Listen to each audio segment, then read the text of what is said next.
Close your eyes.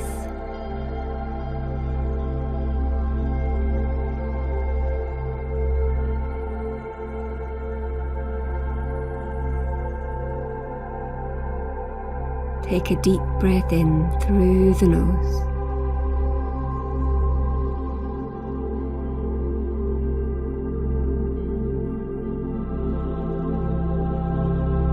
Now breathe out slowly.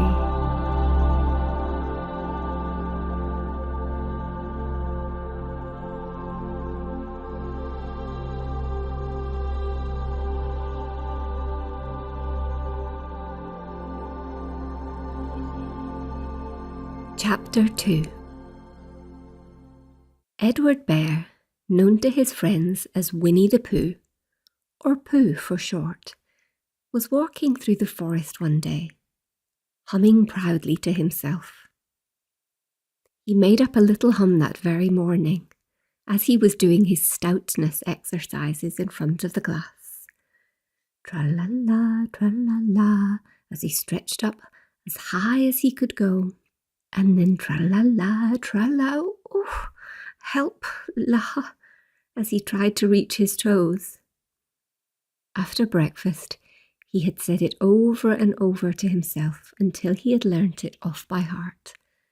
And now he was humming it right through properly. It went like this. Tra-la-la, tra-la-la, tra-la-la, tra-la-la, rum-tum-diddlum-tum.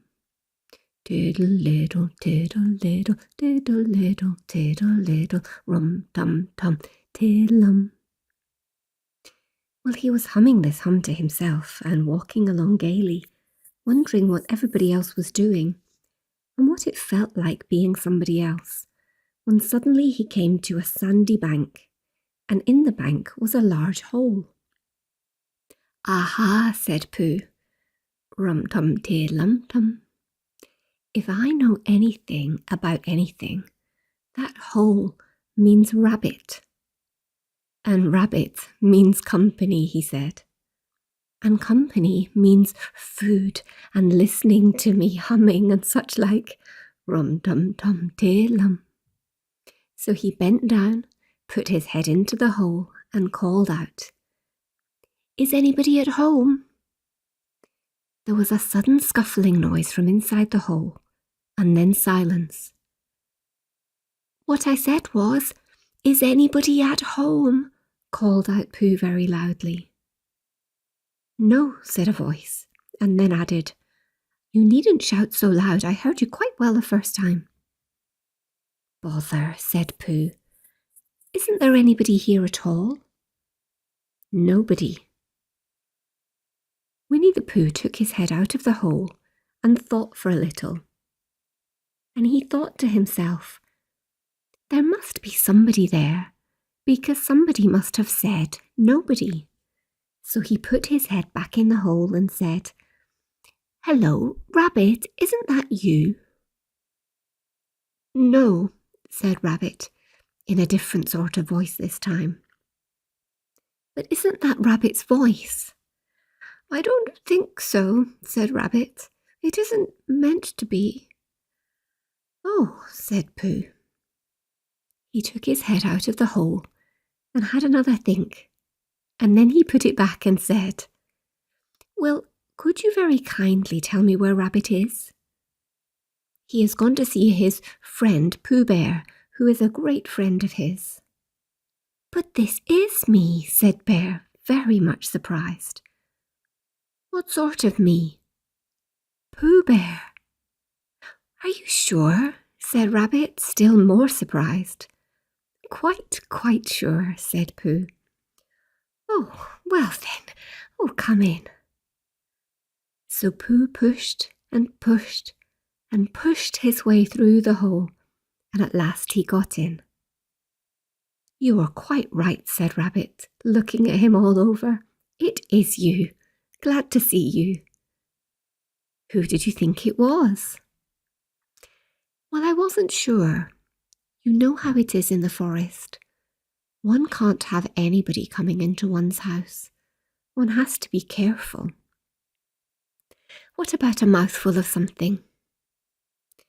Pooh always liked a little something at 11 o'clock in the morning, and he was very glad to see Rabbit getting out the plates and mugs. And when Rabbit said, "Honey or condensed milk with your bread?" he was so excited that he said, "Both." And then, so as not to seem greedy, he added, "But don't bother about the bread, please." And for a long time, after he had said nothing, until at last, humming to himself in a rather sticky voice, he got up, shook Rabbit lovingly by the paw, and said that he must be going on. "Must you?" said Rabbit politely. "Well," said Pooh, "I could stay a little longer if you," and he tried very hard to look in the direction of the larder. "As a matter of fact," said Rabbit, "I was going out myself directly." "Oh, well then, I'll be going on. Goodbye." "Well, goodbye, if you're sure you won't have any more." "Is there any more?" asked Pooh quickly. Rabbit took the covers off the dishes and said, "No, there wasn't." "I thought not," said Pooh, nodding to himself. "Well, goodbye. I must be going on." So he started to climb out of the hole. He pulled with his front paws and pushed with his back paws, and in a little while his nose was out in the open again, and then his ears, and then his front paws, and then his shoulders, and then... "Oh, help," said Pooh. "I'd better go back." "Oh, bother," said Pooh. "I shall have to go on."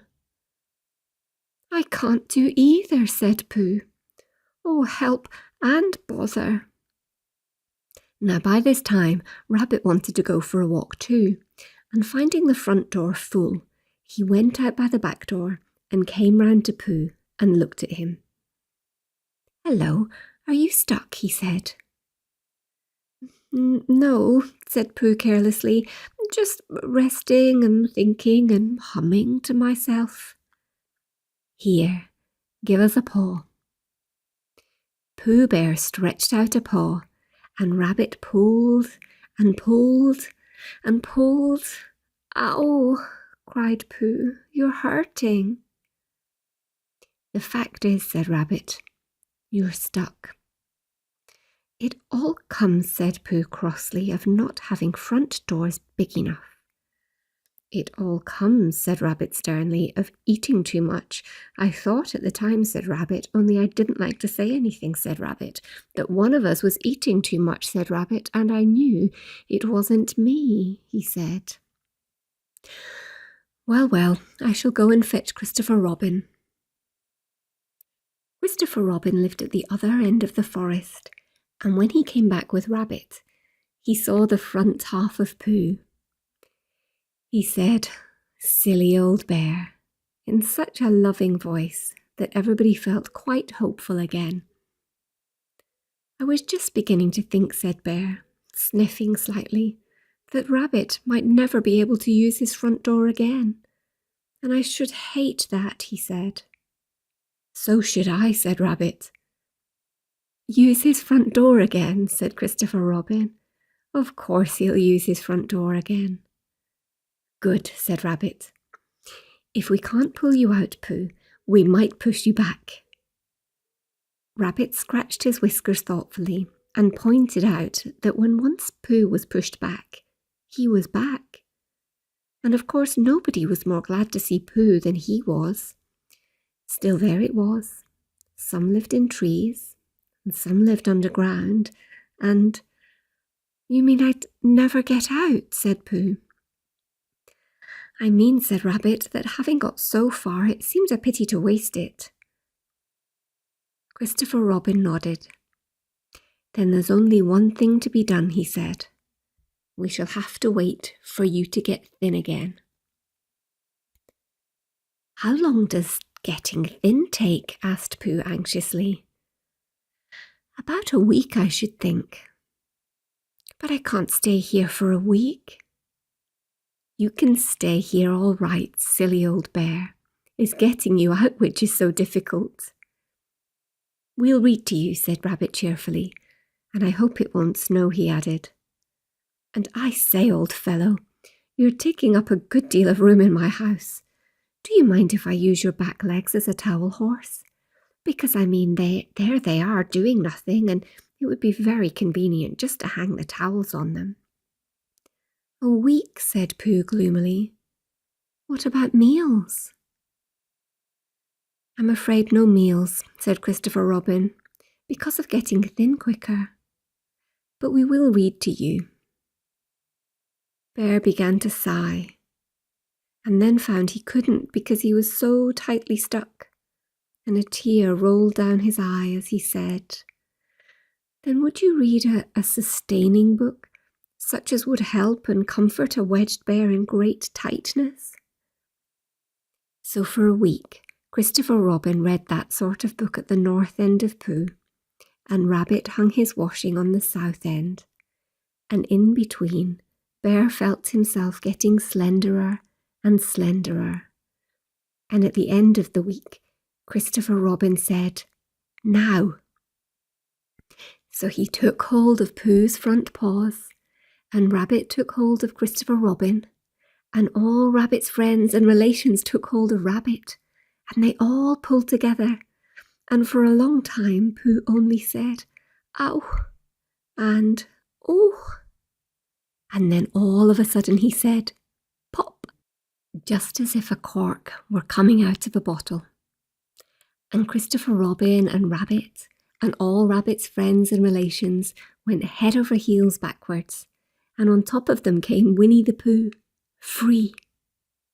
So with a nod of thanks to his friends, he went on with his walk through the forest, humming proudly to himself. But Christopher Robin looked after him lovingly and said to himself, Silly old bear.